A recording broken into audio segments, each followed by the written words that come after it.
मेरा घर तोड़ा गया था 12 खंबा फ्लाईओवर के नीचे से, जहां बीजेपी ने बहुत बड़ा अपना दफ्तर बना लिया है, जैसे इनके अब्बा की जमीन। टीवी में देख रहा हूं मैं तो कि हाँ गलत हो रहा है। आपके पास पुलिस है, कोर्ट कचहरी है, सिस्टम है, तो आप कैसे गोलियां मरवा रहे हो लोगों को रोड पे अपने बदमाश भेज के? किसके बदमाश थे? सरकार के बदमाश। ये देश की जनता है ना, इन्होंने बड़े बड़े महारथियों को धूल चटाई है। पंडित जवाहरलाल नेहरू को ज़मीन पे तार के फेंक दिया था, इंदिरा गांधी को ज़मीन पे तार के फेंक दिया था, और जाने कितने कितने पटवारी आए, सबको उतार उतार के ज़मीन पे फेंका। 2024 तुम्हारी बात। ऐसा पीएम देश को आज तक नहीं मिला। बेईमान, झूठ बोलने वाला, धोखा देने वाला, एक भी सच नहीं बोलता। ये वाला ईवीएम खराब है। कौन सा? ये जो छोटा सा ईवीएम यहाँ रखा है ना, ये किसका? ये जनता का। और अब की बार नहीं। तो इस वक्त मैं अभी दिल्ली के जंतर मंतर पर मौजूद हूँ। यहाँ बहुत सारे लोग आते हैं अपनी मांगों को लेकर। एक हमारे साथ एक और पीड़ित हैं इस समय। आप जंतर मंतर क्यों आए? मैं जंतर मंतर पे आता हूँ जी, इसलिए आता हूँ कि 20 साल पहले मेरा घर तोड़ा गया था 12 खंबा पुल के नीचे से, लेकिन 22 साल पहले 23वां लग गया है। ना मुझे घर मिला, ना मेरे भाई को घर मिला। चालान पर्ची मिली हमें, मुझे भी मिली, मेरे भाई को भी मिली, लेकिन 23 साल हो गए, 22 साल हो गए, 23वां लग गया। मेरे आधी फैमिली मर चुकी है प्लॉट मांगते मांगते, मगर इस जालिम सरकार ने प्लॉट नहीं दिए अब तक। किसने घर छीना? अटल बिहारी वाजपेयी की सरकार थी। सन 2000 में मेरा घर तोड़ा गया था 12 खंबा फ्लाईओवर के नीचे से, जहां बीजेपी ने बहुत बड़ा अपना दफ्तर बना लिया है, जैसे इनके अब्बा की जमीन। एक मिनट, जहां बीजेपी का दफ्तर है वहां मेरा घर था। होश में है? हाँ जी, होश में। आप बीजेपी को क्या भ्रष्टाचारी समझते हैं? हाँ जी, बेईमान लोग हैं। हाँ, सबका साथ सबका विकास का नारा लगाया था। मैंने भी वोट दिया उसको 2 बार। किस लिए दिया? मैंने कहा शायद मेरे को मेरा घर मिल जाएगा। लेकिन मुझे बड़ा अफसोस होता है कि 2 बार वोट देने के बाद भी 10 एप्लीकेशन रिसीविंग है मेरे पास प्रधानमंत्री कार्यालय की। ये 10 रिसीविंग प्रधानमंत्री कार्यालय की है मेरे पास। बड़े शर्म की बात है, जब 10 बार तो तेरे घर जाके मेरा काम नहीं हो रहा, तो इस जनता का क्या हो रहा होगा, जो जनता को तुझे जानती ही नहीं कि तेरा घर कहाँ है, तेरा ऑफिस कहाँ है। मैं 10 बार तेरे कार्यालय गया। सबूत है? हाँ जी, सबूत है। 10 रिसीविंग है मेरे पास। भारत सरकार की 25 रिसीविंग ले रहा हूँ मैं। कब का रिसीविंग है? अभी की है जी, इन्हीं 9 सालों की। 9 साल से आप चक्की पीस रहे हैं जी।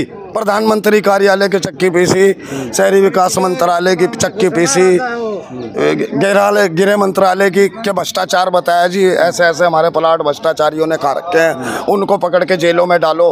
लेकिन कहाँ, वो तो बीजेपी के लोग हैं, क्योंकि इनकी तो ठोको नीति है। मतलब जो ठोका, उस विपक्ष को ठोकते हैं जी। माफियाओं को मिट्टी मिलाते हैं? नहीं, विपक्ष को मारते हैं जी। माफिया को मिट्टी मिलाते हैं कि नहीं? कौन से माफिया को मारा मुझे बताओ। अतीक अहमद। कौन से माफिया को मारा जी? सर, कौन से माफिया को मारा? कौन से भैया जिसका घर छिन गया ना, पानी नहीं पीता है वो। सर जिसको घर छिन गया, सर जिसको आप बता रहे हो ना कि माफिया को मारा, सर वो 5 बार का MLA। मैं नहीं मानता, जो आदमी अपराधी होता है ना, माफिया होता है, उसे कोई MLA नहीं बनाता। क्या यूपी की जनता पागल है? उसे 5 बार MLA बना रही है, 1 बार सांसद बना रही है। सर, ये विपक्ष को ठोक रहे हैं। अतीक अहमद जब मौत हुई तो कब्र पे तिरंगा लेकर आप जैसे लोग पहुंच जाते हैं। देखो, मैं तो वहाँ रहता भी नहीं सर, मैं तो दिल्ली में रह रहा हूँ। मैं तो वहाँ रह भी नहीं रहा। आप भी गए थे ना तिरंगा लेके? टीवी में देख रहा हूँ मैं तो कि हाँ गलत हो रहा है। आपके पास पुलिस है, कोर्ट कचहरी है, सिस्टम है, तो आप कैसे गोलियां मरवा रहे हो लोगों को रोड पे अपने बदमाश भेज के? किसके बदमाश थे? सरकार के बदमाश, गोदी मीडिया के। वो अपराधी लोग थे? नहीं, वो गोदी मीडिया। देखो, वो 3 बदमाश हैं जिन्होंने गोलियां चलाई वहाँ। वो 3 बदमाश हैं। वो एक उनमें गोदी मीडिया का है, एक उनमें यूपी पुलिस का है, एक उनमें बीजेपी सरकार का है। ये गोदी मीडिया क्या है? ये गोदी मीडिया वो है जी जो टीवी पे झूठ बोलती है तमाम दिन। क्या झूठ बोला है? जो संविधान की, लोकतंत्र की हत्या कर रही है डेली के डेली। बस एक मुसलमान की बात मिल जाओ उन्हें, वो मुसलमान ही मुसलमान चलाते रहेंगे। कर्नाटक का चुनाव है तो अतीक ही अतीक चले जाए। अबे रोज 1000 मामले होते हैं। ओ गोदी मीडिया, अगर तुम्हारी आंख में इतना सा शर्म का बाल बाकी है तो यहाँ आओ, इन बेटियों की आवाज़ उठाओ, ये सारी दुनिया को दिखाओ। सब आए हुए हैं, आंखें खोलिए। देखिए सब है हाँ ये दिखाओ, ये अन्याय हो रहा है बेटियों के साथ। कोई हाँ खाली देखते हैं, ये खाली देखते हैं, बनाते हैं, बना के कोई डिबेट नहीं। आप मुझे ये बताइए, क्या अतीक अहमद की जब मौत हुई तो क्या आपने आंसू बहाया? आपको दर्द हुआ, दुख हुआ? देखो साहब, इतने लोग मर रहे हैं, मैं क्यों आंसू बहाऊंगा, मैं क्यों रोऊंगा? हैं? मैं तो रो रहा हूँ, आंसू बहा रहा हूँ इस बात पे कि आज लोकतंत्र की हत्या हो रही है। जब हमारे पास कोर्ट कचहरी है, पुलिस है, तो बदमाश गोली क्यों चला रहा है हथकड़ी लगे हुए में? इसलिए कि वो माफिया था? नहीं नहीं नहीं, माफिया के लिए कानून है, अदालत है। माफिया के लिए कानून है, अदालत है। ये कौन सा योगी जी ही काफी है माफियाओं तो के लिए। ये तीसरी पुलिस हो गई तुम्हारी। गुंडे अपराधी जेलों में से निकाल के ये तीसरी पुलिस हो गई तुम्हारी। नहीं, आपका घर बीजेपी ने छीना, हाँ वो जी, मेरा दौर घर। दूसरा था। हाँ जी, लेकिन अटल बिहारी आपने वाजपेयी कहा की आरोप जो लगाया, आरोपों में कितनी सच्चाई है? आरोप गलत है जी, इनका राज ठीक नहीं चल रहा है, बहुत बुरा कर रहे हैं ये तो सबके साथ जुल्म। मुसलमान सुरक्षित है अब? अरे कहाँ, देखो ना मुसलमान सुरक्षित है इनके राज में, प्लीज। ना इनके राज में मुसलमान सुरक्षित है, ना इनके राज में दलित सुरक्षित है, ना इनके राज में बेटी सुरक्षित है, ना इनके राज में मेरे हिसाब से भाई कोई भी सुरक्षित नहीं है। देखो ये कॉलेजों में छात्रों को मार रहे हैं, खिलाड़ियों के साथ नाजायज नाइंसाफियां कर रहे हैं, मेरे दोस्त दलितों की बेटियों को रातों में जलवा दे रहे हैं। ये कहीं भी इंसाफ नहीं कर रहे हैं, जगह जगह संविधान तोड़ रहे हैं, लोकतंत्र की हत्या कर रहे हैं, बहुत बुरा काम कर रहे हैं। ये हमारे देश को बर्बादी की तरफ ले जा रहे हैं। देश को मजबूत पीएम मिल चुका है अब। कैसा मजबूत पीएम? ए पीएम साहब, तुम्हें शर्म नहीं आती? देखो मेरे पास 10 रिसीविंग है तुम्हारी। हाँ बताइए। ये 10 रिसीविंग है। एक सेकंड। सर बदमाश, देश के बदमाश खो दिए पर ऐसा के बता, पहले यूपी में कितने बदमाश मारते हैं? हाँ, कितने बदमाश होते हैं? कहाँ चले गए बदमाश? सारे पागल हो क्या तुम? सारे बदमाश मजे मार रहे हैं यूपी के पुलिस के साथ में गुल मिल के। हाँ सारे मजे ले रहे हैं, जमीनों पे कब्जे कर रहे हैं। यहाँ यूपी के अंदर जाके देखो, तमाम माफिया मजे मार रहे हैं। हाँ मोदी के राज में, योगी के राज में, उन्हीं के साथ में। अरे माफिया मिट्टी मिल चुका है भाई। अरे यार, विपक्ष को वो मिट्टी में मिला रहे हैं, विपक्ष को। अच्छा। हाँ खाली विपक्ष को, चाहे वो आजम खान हो, चाहे वो लालू यादव हो, ये विपक्ष को मिट्टी में मिला। 40 साल तक बीजेपी का राज रहेगा अब। अरे सरकार 2024 में घंटी बजने वाली है, काट की हांडी रोज नहीं चढ़ती। 2 बार मैंने भी वोट दिया है, अब नहीं चढ़ेगी। ये देश की जनता है ना, इन्होंने बड़े बड़े महारथियों को धूल चटाई है। पंडित जवाहरलाल नेहरू को ज़मीन पे तार के फेंक दिया था, इंदिरा गांधी को ज़मीन पे तार के फेंक दिया था, और जाने कितने कितने पटवारी आए, सबको उतार के ज़मीन पे फेंका। 2024 तुम्हारी बात। ऐसा पीएम देश को आज तक नहीं मिला। बेईमान, झूठ बोलने वाला, धोखा देने वाला, एक भी सच नहीं बोलता। मैं 20-20 मैच खेलता है। क्या खेलता है? 20-20 मैच। मतलब जैसे ये फौजियों के बारे में देख ले, हर घर में फौजी। महिलाओं को इंसाफ मिला?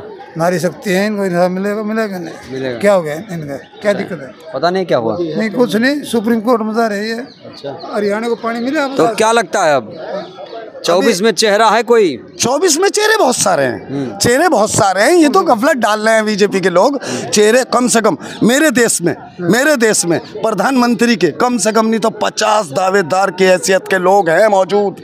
एक बार चुनाव तो होने दो एक बार। जीतेंगे तो फिर बोलेंगे ईवीएम खराब है। नहीं, ईवीएम खराब नहीं है, ये वाला ईवीएम खराब है। कौन सा? ये जो छोटा सा ईवीएम यहाँ रखा है ना, ये किसका? ये जनता का। और अब की बार नहीं, वो जो फुलमावा दिखाया था ना हमने, वो फुलमावा, उससे धोखा दे दिया था हमने, हिंदू मुस्लिम करके धोखा। आप लोग सिर्फ मोदी जी को बदनाम करने आते हैं। नहीं, हमने तो मोदी जी तुम्हें वोट दिया था, और इस भरोसे में दिया था, सबका साथ, सबका विकास, सबका सम्मान करेंगे आप। कैसा सम्मान, कैसा साथ। ये रहा, ये रिसीविंग 10 है मेरे पास, आपके कार्यालय की रिसीविंग। तो अमित शाह चलती है। अफसोस ना, एक भी काम नहीं हुआ। गरीब का कहाँ काम हो रहा है? अब मोदी योगी आए हैं, सब ठीक हो जाएगा। अमित शाह भी आए। हाँ दिख रहा है ठीक होएगा, 2024 में ही ठीक होएगा। क्यों? ये देश की जनता है ना, ये ऐसा सबक सिखाती है, आपको भी सबक सिखाएगी। क्योंकि झूठ की हांडी बार बार नहीं चढ़ती यार, बहुत जुल्म किया आपने। आपने FIR दर्ज कराई? पुलिस में गए? हाँ जी, सब थक आके बैठ गए। वहाँ डिपार्टमेंट में इनके चोर बैठे हैं ITO में, बेवकूफ़ बना बना के घोल टहला देते हैं। अगर इन्हें करना है ना, ये कहते हैं कि जी हमने सबको घर दे रहे हैं, अरे एक सिस्टम बनाओ अपने PMO से ही। आपने कहा कि बीजेपी का जो कार्यालय है वहाँ पे आपका घर था। हाँ जी, वहाँ आप बताइए एड्रेस क्या है उसका?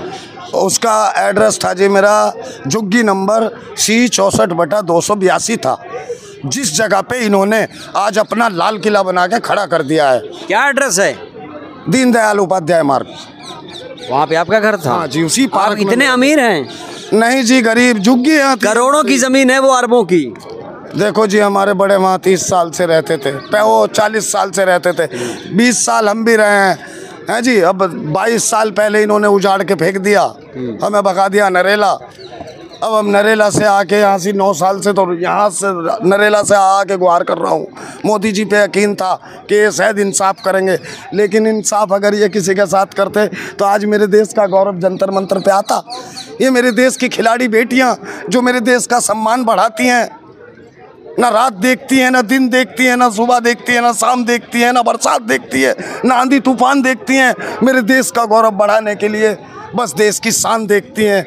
आज उनको यहाँ अपने लिए इंसाफ मांगने के लिए जंतर मंतर आना पड़ रहा है। चलो, धन्यवाद धन्यवाद ऐसी सरकार के ऊपर। ठीक है, जय हिंद जय भारत। मैं तनवीर भारती। तो ये तनवीर भारती हैं, ये धरना स्थल है दरअसल। यहाँ पे बहुत सारे लोग ऐसे आते हैं, ये कह रहे हैं कि इनकी ज़मीन बीजेपी ने हड़प ली, घर तोड़ दिया, इनको अभी तक मकान नहीं मिल रहा। हालांकि मोदी जी कहते हैं कि सबको पक्का मकान मिल चुका है। पता नहीं कहाँ मिल गया। हाँ, हमें तो नहीं मिला मोदी जी। अगर ऐसी बात है तो दिलवा दो।